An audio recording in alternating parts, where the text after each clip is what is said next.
উপযুক্ত পারিশ্রমিক আর স্থায়ী চাকরির দাবিতে বারবার সরব হয়েছেন রাজ্যের পার্শ্ব শিক্ষক মহল। সেই পার্শ্ব শিক্ষকদের একাংশ যোগ্যতার প্রাপ্য মূল্য আদায়ের দাবিতে শরণাপন্ন হয়েছিলেন আদালতে। দীর্ঘ লড়াই শেষে অবশেষে হাসি ফুটল তাদের মুখে। সরকারি ও আধা সরকারি স্কুলগুলিতে পার্শ্ব শিক্ষকদের জন্য পদ সংরক্ষণের নির্দেশ দিল কলকাতা হাইকোর্ট। সপ্তাহের প্রথম দিনে বিচারপতি মৌসুমী ভট্টাচার্যের এজলাসে হল এই মামলার শুনানি। এদিন শিক্ষক পদের 10% পার্শ্ব শিক্ষকদের জন্য সংরক্ষিত রাখার নির্দেশ দিল বিচারপতি মৌসুমী ভট্টাচার্যের সিঙ্গেল বেঞ্চ।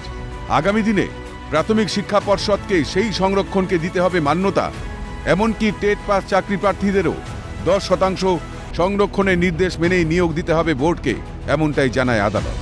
পার্শ্ব শিক্ষকের পদকে এই সাংবিধানিক স্বীকৃতি প্রদান নিঃসন্দেহে তাদের এক প্রকার জয় বলে মনে করছেন আইনজীবী মহল। আজ কলকাতা হাইকোর্ট একটা নির্দেশিকা জারি করেছেন, যে নির্দেশিকায় স্পষ্ট বলা রয়েছে যে এই যে সংরক্ষণ, সেই সংরক্ষণের অর্থাৎ যে মোট চাকরির তার 10% সংরক্ষণ করতে হবে পার্শ্ব শিক্ষকদের ক্ষেত্রে। প্রতিটি ক্ষেত্রে অর্থাৎ এই যে পার্শ্ব শিক্ষকদের ক্ষেত্রে যে সংরক্ষণ, সেটা 10% কনফার্ম করতে হবে এবং বোর্ডকে সমস্ত দায়িত্ব নিতে হবে। নিয়োগের ক্ষেত্রে বোর্ড এই 10% কনফার্মেশন করবে। দীর্ঘ 7 বছরের একটা লম্বা শুনানি, প্রায় অন্তত 150টার কাছাকাছি শুনানি হয়েছে এই মামলায়, এবং আমরা যথেষ্ট আমাদের প্রামাণ্য নথি প্যারা টিচারদের সমর্থনে আদালতে দাখিল করতে পেরেছিলাম।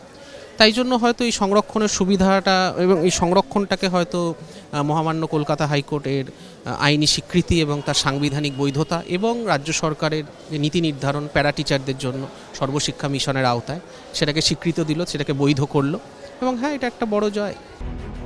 প্রসঙ্গত, দীর্ঘ 7 বছর ধরে একাধিক টালবাহানায় আটকে ছিল পার্শ্ব শিক্ষকদের পদ সংরক্ষণ। অবশেষে কাটল সেই জটিলতা।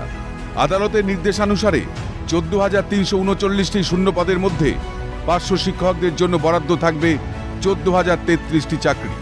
অবশেষে বছরের শেষে আদালতের হস্তক্ষেপে নিজেদের পাকাপোক্ত পদ মেলায় খুশির হাওয়া পার্শ্ব শিক্ষক মহলে। কলকাতা হাইকোর্টের বিচারপতি মৌসুমী ভট্টাচার্যের সিঙ্গেল বেঞ্চ নির্দেশ দিয়েছেন সরকারি এবং আধা সরকারি স্কুলগুলোতে পার্শ্ব শিক্ষকের ক্ষেত্রে 10% সংরক্ষণ করতে হবে। এক্ষেত্রে বোর্ডকে মানতে হবে সমস্ত নিয়ম, সংরক্ষণের বিষয়টি তুলে ধরতে হবে এবং নিয়োগের ক্ষেত্রে এই পার্শ্ব শিক্ষকদের ক্ষেত্রে 10% সংরক্ষণ করে তাদের নিয়োগ দিতে হবে তাদের মেরিট অনুযায়ী, এমনটাই নির্দেশ বিচারপতি মৌসুমী ভট্টাচার্যের। ক্যামেরায় সন্দীপ পালের সাথে অভিরূপা হাজরা, ক্যালকাটা নিউজ।